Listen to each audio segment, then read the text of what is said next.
Good morning. This is day 3 here at the country club. Brought in another set of blades. I've been able to keep about 12 or 13 blades in that box, and I think I've only gone through 4 or 5 so far. So I just brought a couple extras to keep me going, and that should finish out the rest of the job no problem. And basically I've just been leaving the box here. It's a lot easier to get to it when it's on the ground rather than jumping in and out of the truck, and being waterproof, that's fine. Anyway, just replenishing it. I thought about picking the box up, put it in the truck so I could transport the blades in the box, but that was more work and I didn't feel like doing that. Something else that's kind of recent, I don't think I've shown it, is I've took out a couple of these dividers on this box, and I'm able to put more blades in it that way. I did it when I started running 1.5-inch blades because I couldn't fit the 1.5-inch blades in the slot. So like in this case, I just took this slot out in the middle and, you know, was able to just put 2 blades together. And I didn't originally like that because it's kind of clanking blade on blade, but it really hadn't been that big of a deal. And I can actually fit 3, maybe 4 blades in one slot now. So like I could fit easily 3, you know, I got 2 here right now. I can do 3, maybe 4, probably 4 in this one. And these 2 are kind of tight, so maybe 1 or 2 there. And then I usually keep some spare belts on this side. This side is kind of tight to get a blade in, but it works fine for belts. Yesterday I was talking about the belts that I changed out. So this is the Wood-Mizer belts that I took off, and you can see they've got kind of a flat top, and they have that from the factory. But what happens is the grit from the sawdust ends up wearing it down anyway.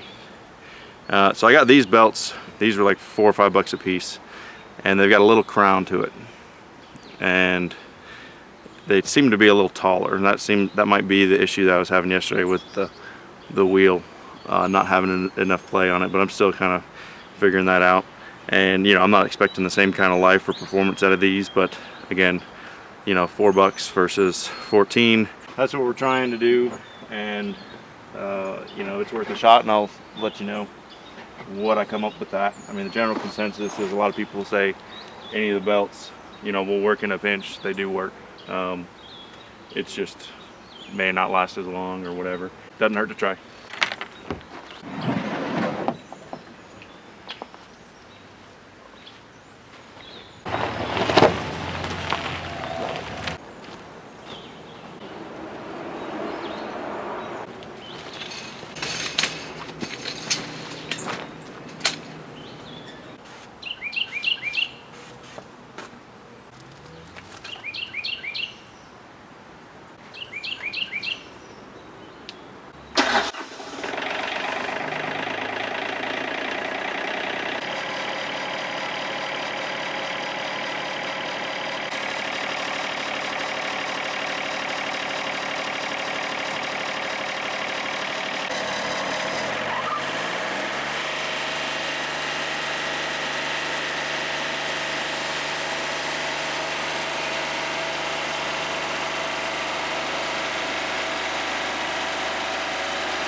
Well, there you have it, the 6x6. Now when I'm cutting stuff like this, I really don't worry about trying to be efficient on the first couple cuts. You know, I just take heavy cuts. This knotty stuff, especially when it's different diameters, it's just not worth it. That's a lot of messing with for a 1x6. It's not going to be very good with all the knots and stuff in it, and there's a good chance of weighing. So I just don't worry about it. I don't even try. We do have this.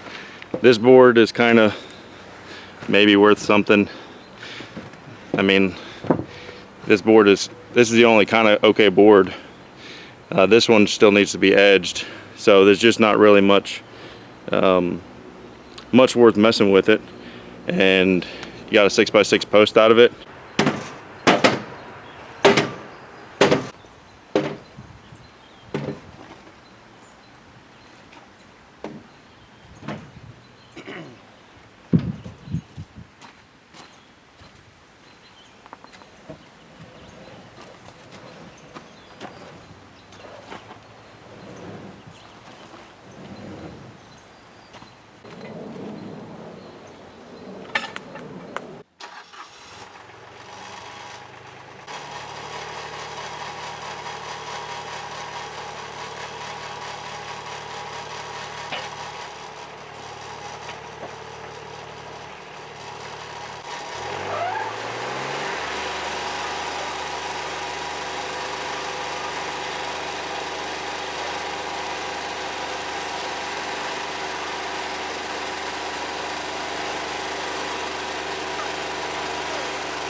All right, well, those are the 2 logs that they had bunked up, and I ain't got no more logs.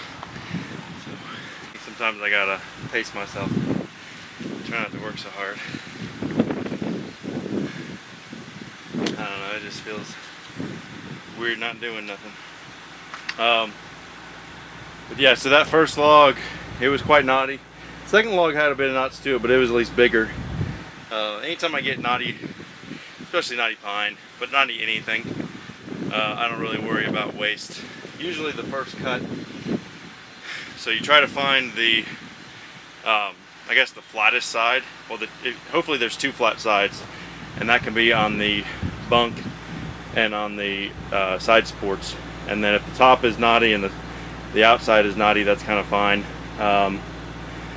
But you really need the cleanest side to be on the side supports, so that way you can clear the mill when you're passing through. So the side supports are wherever they're at, and the rollers are inboard a little bit, so you got a few inches that they can go, the knots can hang past the side supports, but you don't have a whole lot, so sometimes you got to play with that just to get a window. And then that first cut, sometimes I'll just make it a real loose cut just to kind of clip the knots off, clip any of the branches, any stuff like that, just to kind of get a relatively straight side. And that way when I turn it, I can get a good grip on it. That gives me a little bit more play to float in.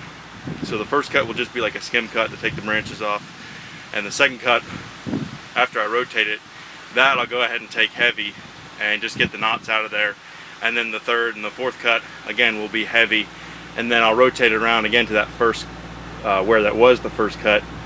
And I'll go ahead and take the crap off of that and bring that down to good solid wood, get the knots out of there. So the knots, it's kind of crappy lumber. It doesn't really have much strength there. Sometimes it looks good on paneling and stuff like that. But it's just kind of a pain to deal with, not only with the debarker, but the blade cutting through it. I mean, cutting through knotty pine is probably one of the hardest, trickiest things to cut and keep flat. because you got pretty soft grain otherwise, and then where the knots are, it's really hard, and so it has a tendency to wave on it, and that is the worst towards the outside. As you get towards the heartwood, it gets easier for a couple reasons. One, the heartwood doesn't tend to dry out as much, it stays wet, but also it's kind of smaller and condensed. Now sometimes that can burn you, because white pine doesn't really do it that much, but yellow pine, the sap can condense and get hard and kind of turn into lighter knot or heart pine, and that stuff is really hard to cut through. But that's not always a bad thing, because sometimes it just slows it down, but it doesn't always make the blade wave up and down. But knotty white pine is probably, well, not necessarily white pine, but knotty pine is probably some of the trickier stuff to cut. And you know, frankly, it is what it is. You know, sometimes you get wavy cuts, and that's just kind of part of running a bandsaw mill. And not all logs are perfect, and you can only do what you can do. Certainly some things help out. Sometimes slowing down helps out, sometimes speeding up helps out. Running bigger blades, so I really prefer to run 1.5-inch blades, and at least 045. 050, 055 runs a little better, but it's not that much better. I get a significant increase from running just 1.5-inch 045 blades. That's a pretty big jump in keeping it flat. That extra width helps to keep the blade tracking. Of course, keeping a sharp blade on there.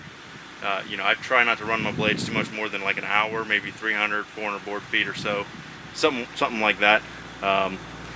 You know, that's generalized. I just kind of keep an eye on it, and the goal is to pull the blade before you notice it getting sharp. If you notice it slowing down, if you notice it waving, it's kind of too late. You know, sometimes it's okay to push through that, and sometimes it's not. You know, really, name of the game with pine, you're just, for the most part, you're trying to cut volume. I mean, you don't want to produce crappy lumber, but you're not producing grade quality walnut or anything like that. So, you know, just trying to get through it is important also. But anyway, I'm gonna go try to find them and see if we can get some more logs.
Oh my goodness. I got lettuce and tomato today. Thanks, dear. Man, it's so crispy.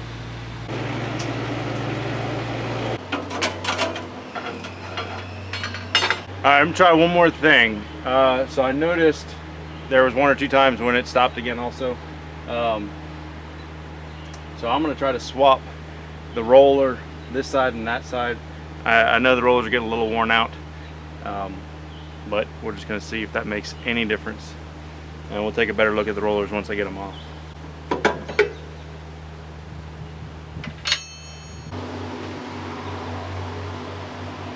So this is the roller that has been seizing up on me a little bit, and you can see there's a couple spots like right there and right there that just as it seizes up, as the blade rides on it, it kind of wears into the back flange. Also, there's a little bit of a lip right there at the flange, at the base of the flange. So what that means is the flange is worn out that much. Now, as far as if that's still true, if that's still round, I don't know. I don't have my micrometers on, or my calipers on me to measure diameter, so I can try that at some point when I get home. But this roller, this is the left side, or the driver side, whatever. This is the side that's not giving me any issues, but you see it still has a little lip as well. So that's just kind of, again, wear. And we've got a couple little witness marks from the blade riding on it. Now I think that's from before. So originally this wheel was on the idle side, and I had swapped it a while back just to even out the wear. So I think these marks were back from when it was on the idle side. But I'm going to swap them back so that the wheel, just to take the roller out of the equation to see if it's still giving me an issue or not. I don't think it's going to be an issue. I mean, the bearings both feel good. I replaced both these bearings, maybe 60 or 70 hours ago, something like that. So I don't think the bearings are the issue. They feel fine. I think it's something to do with, it's possible that the rollers being worn out is too much, but it might have something to do with that arm putting enough down pressure on it.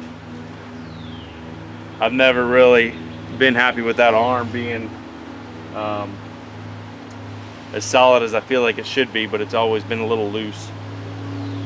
But it is tracking right, and I mean, I did the alignment 60 hours ago, 70 hours ago, whenever that was, and it's still looking, holding just spot on, right in spec. So it doesn't seem like it's an alignment thing. I think there's a couple things I could do to, I guess, force it go kind of out of spec, but in a manner to do what I want it to do. So basically, when you're doing a full alignment, you take the rollers off, and you have to take these guide blocks off if you got the high performance roller guides, and you put the blade on, and just basically go from wheel to wheel with no interference. And you take a hard measurement to the deck, and then you go take the blade off, put these rollers back on, put the guides back on, put your blade back on, tension and all that stuff, bring it back to the same location, and that blade should be about a 1/4 inch lower. So these wheels should push the blade down a 1/4 of an inch, and that's exactly what I did. And as far as I can tell, just eyeballing, it looks like that's still true. So I don't believe that's out of spec. I think we've got a possibility that these are causing issues, but you know, it still could be the alignment thing. But anyway, what I was talking about, what I may end up having to do is go ahead and take those rollers and push them down maybe another 1/8 of an inch or something, and put a little bit more downforce on the blade. And of course, if you do that, you're pushing the blade down, so you got to adjust the AccuSet, which isn't a big deal. It takes 2 seconds. But I'm not there yet, so I'm going to try to swap these rollers out, see if that makes any difference. I've got a lathe at the house, so I may try to take these home at some point and do a dial indicator and check to make sure they are still round. I may be able to. It's not the lathe. It's a good old lathe.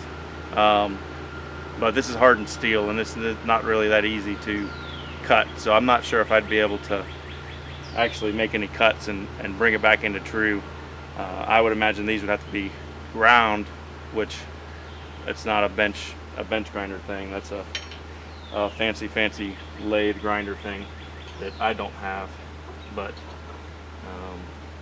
I don't believe these bearings or these wheels are all that expensive, so I probably should have just got some on order anyway. Probably something I should have in my spare parts pack. I just haven't, you know, haven't had a reason to yet, but it's probably going to be on the list here soon.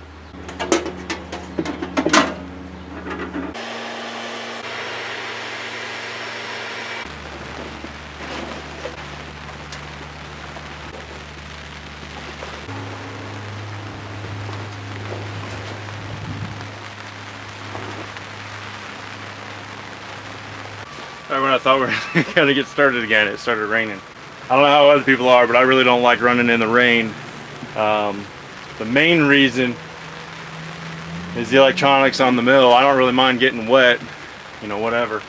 But that diesel is fully computer controlled, and the AccuSet, the part that controls up and down and all that stuff, that's whatever computer.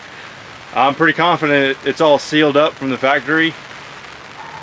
You know, it's gotten rained on. I've run a little bit in the rain. It's gotten rained on the road. I think it'd probably be all right, but I just really don't like the idea of it getting wet any more than it absolutely needs to. Of course, there's other aspects. I mean, there's safety, you know, running around trying to grab everything. I mean, just nature of it, you're not going to be as efficient when you're dealing with wet everything. Sawdust sticks to everything. So you notice I blow off all the sawdust. If you don't, the sawdust gets all tight packed up, and it's really hard to get the sawdust off once it gets packed up. So anyway, this is my first job with this canopy out, and it's been nice having a little break from the shade, and certainly now with the rain, I'm not getting rained on.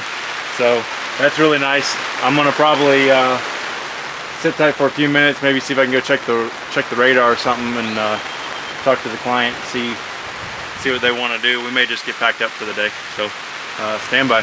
All right, got enough of a break to pack up, but it's getting ready to pour again, and it looks like it's going to hit pretty hard. So calling it for the day, and thanks for watching. We will catch you tomorrow.